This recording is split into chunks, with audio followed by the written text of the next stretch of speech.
All right, ready to dive deep into British women in reggae. Oh, yeah. You want to know about the women who made this scene so vibrant? Well, you came to the right place. Definitely. We've got bios, discographies, all that. All ready to go. To uncover the stories behind the music. Yeah, definitely. By the end, I think, you'll have a solid grasp of their careers. Yeah, I agree. Their impact, and some killer tracks to add to that playlist. For sure, you'll have a bunch of them. Oh, and fun fact. Okay, what is it? Did you know the first British-born black woman to top the UK pop charts was a reggae artist? I did not know that. Yeah, Wow. we're going there. That's amazing. I'm excited. So what I think is so fascinating Yeah. is we often think of reggae as purely Jamaican. Yeah, for sure. But the UK scene, Especially with these women. especially with these women, right, Yeah. added a whole other layer of depth and innovation to the whole sound. Totally. So let's kick things off with royalty. Okay. Janet Kay, the queen of lovers rock. Yes, absolutely. I mean, she was awarded an MBE for services to music just last year, 2023. 2023. Yeah. Talk about legend. That's right, yeah. So, Her impact, I think that MBE really speaks to her impact. oh yeah. You know, her song Silly Games from 1979. Oh my gosh. It wasn't just a chart topper, it What? became an anthem. Like, it really captured Yeah. the hopes and heartaches Yeah. of a generation, especially, you know, of British women with Caribbean roots. Especially. You know, It's that blend Yeah. of soulful melody and relatable lyrics. that just resonated Yeah. so deeply. Yeah. Okay, chills. I'm Right. getting chills. Goosebumps. And on top of that, she made history, Right. becoming the first British-born black woman Yes. to hit #1 On the UK pop chart. on those UK pop I charts. believe they put her in the Guinness Book of World Records for it. They did. Yeah. Silly Games truly paved the way for so many other artists, especially women in reggae. Yeah. But what's so remarkable is she didn't stop there. No.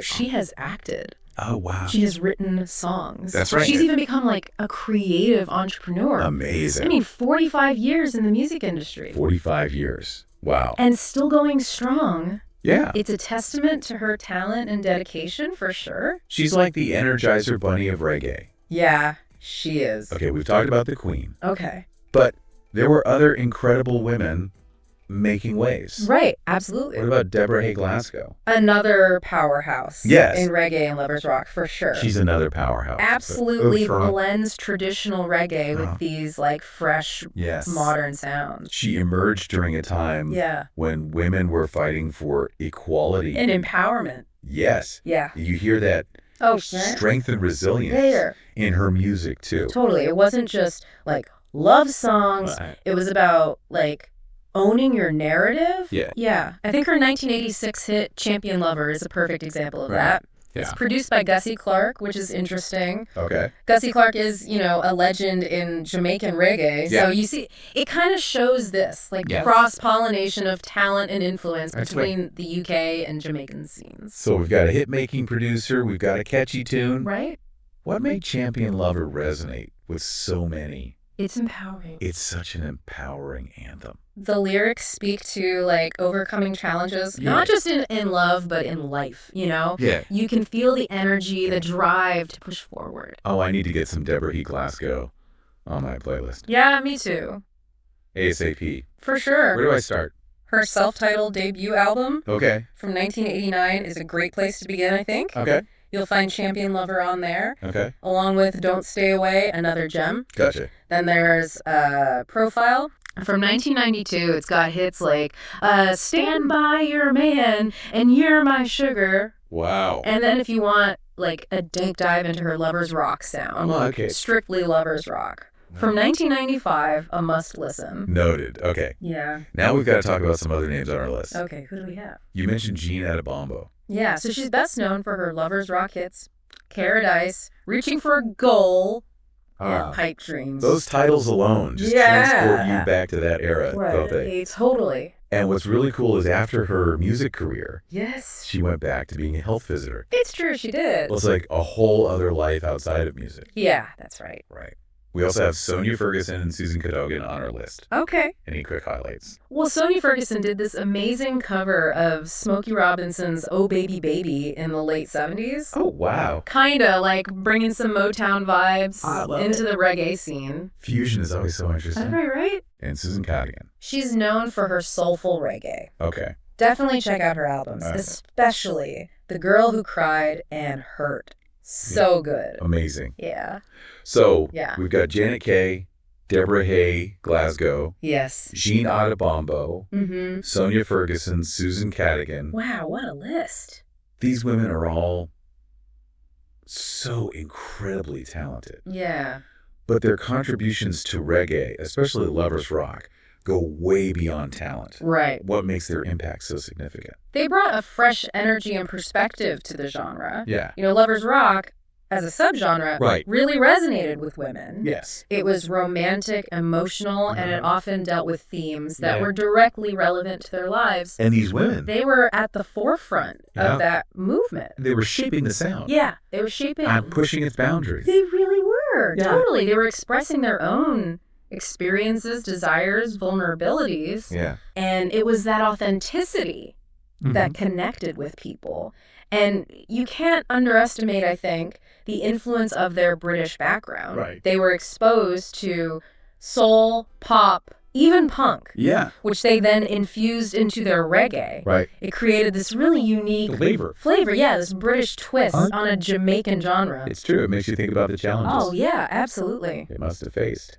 I mean, reggae, like many genres back then, was pretty male-dominated. It was. So they had to deal with sexism, Yeah. prejudice, Right. limited opportunities just to be heard. Absolutely. It took serious talent, determination, and resilience For sure. to succeed in an industry that honestly wasn't exactly welcoming No. to women, especially black women. Right. It's inspiring Yeah. how they not only persevered, Yeah. but actually changed the landscape of reggae music. I think their impact goes beyond the music itself. In what way? Well, it became a soundtrack for social movements, for cultural identity, especially for British-born Caribbeans. Right. You know, finding their own voice. Finding their own voice. That's a great point. Yeah. Speaking of which, how did their music impact those social movements and cultural identity? Imagine being part of a generation born in Britain, Okay. but with strong ties to your Jamaican heritage. Yeah. You're navigating this complex cultural landscape. Yes. Straddling two worlds. Exactly. And their music provided a space Okay. to connect with their roots, Yeah. celebrate their culture, Yeah. and address issues like racism and social injustice that Yeah. they faced in Britain. So it became a form of activism, Absolutely. a way to raise awareness. Not just raise awareness. Yeah. Creating community, fostering solidarity, empowering individuals Right. to embrace their heritage. And fight for their rights. And fight for their rights. Music can be such a powerful force It can be. for social change. It's amazing how music can unite people and inspire them to action. I think so too. It goes beyond like the lyrics or message. Right. It's the feeling, the energy, the way it creates A shared experience. that shared experience. Yeah, that sense of collective identity can Yeah. be incredibly powerful. Absolutely. Especially For marginalized communities. Okay, so as we wrap up our deep dive into British women in reggae, Okay. what are the key takeaways you want our listener to remember? I think first and foremost, the sheer talent and artistry of these women. Yes, They were pioneers, absolutely. breaking boundaries and creating music that was both beautiful and meaningful. They were trailblazers, for sure. They were. Paving the way for future generations. Absolutely. And they were just talented. Right. They were resilient. They were. They faced so many obstacles, Yeah. but achieved success in a male-dominated industry. Yeah, and remember, their music wasn't just entertainment. It wasn't. It reflected their lives, experiences, and cultural identity. They used it to connect with their roots, Yes. celebrate their heritage, and tackle important social issues. Absolutely. So for our listener who's now totally inspired, where should they start exploring this music? I think Silly Games by Janet Kay is an obvious must-listen. Yes. And I highly recommend Champion Lover and Deborah Hay Glasgow's self-titled debut album. Okay, noted. And if they want to dig a little deeper, Dive into their discographies. yeah. There are so many hidden gems out there. Oh, I bet. And don't be afraid to explore other British women in reggae, Yeah. there's a whole world of talent There is. waiting to be heard. This deep dive has been such a revelation for me. It has for me, too. We've talked about the challenges they faced in the 70s and 80s. Right. A very different time in the music industry. Oh, yeah. It makes you wonder how their stories might be different if they were breaking into the music scene today. That's such an interesting thought. It is. On one hand, things have definitely improved. Yeah. There's more awareness of gender inequality. Yeah, sure. More support for female artists. Right. And more platforms for their voices to be heard. Absolutely. But some challenges remain. Like what?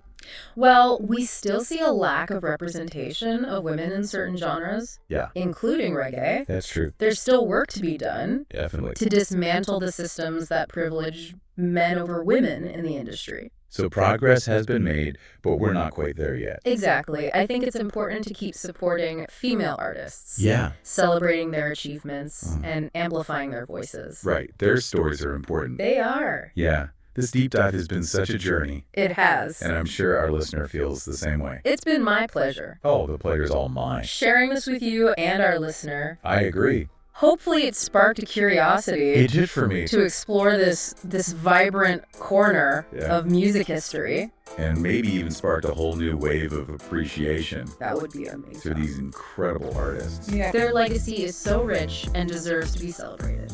And on that note, that's a wrap on our deep dive. Until next time, keep those ears open Yes. and those minds curious. I love that. Because music is more than just entertainment. Right. It reflects our lives, our cultures. Our shared humanity. Exactly. Me too. Yeah. You know? And who knows, maybe this has sparked your curiosity to discover even more. There's a whole world out there just Yeah. waiting To be to be explored. right. And it's not just about, Yeah. passive listening. No, it's about actively. It's about actively engaging, Yeah. understanding the context, appreciating the stories. The stories behind the sounds. Behind the sounds, I love that idea. Me too. So to our listener, keep those ears open, keep those minds curious, and keep diving deep into the music that moves you. Until next time. That's a wrap on our deep dive into British women in reggae. It's been such a blast exploring this vibrant corner of music history with you. We've uncovered incredible stories, powerful music, and hopefully spark some inspiration for your next listening session. Thanks for joining us, and until next time, keep the music playing.